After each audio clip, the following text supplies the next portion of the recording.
Hey team, this is Salma from DiscoverMyBusiness. I actually came across your ad on the first page of Google while going through a lower search, and it clicks me that you are missing caller extension, citing extensions, and also a phone number.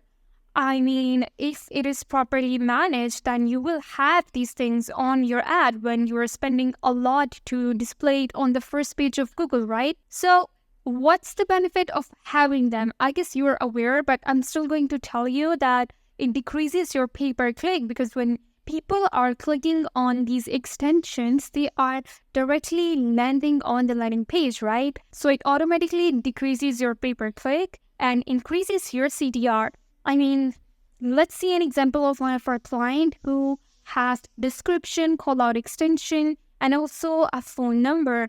I mean, that's the point of having the phone number on the Google ad. Like, people can directly call you or even submit a form. You can also have this option on the ad to submit a form directly on the Google page. I mean, it just decreases your pay-per-click. It's you minimizing your budget and increasing your conversion rate from 5 to 10% automatically.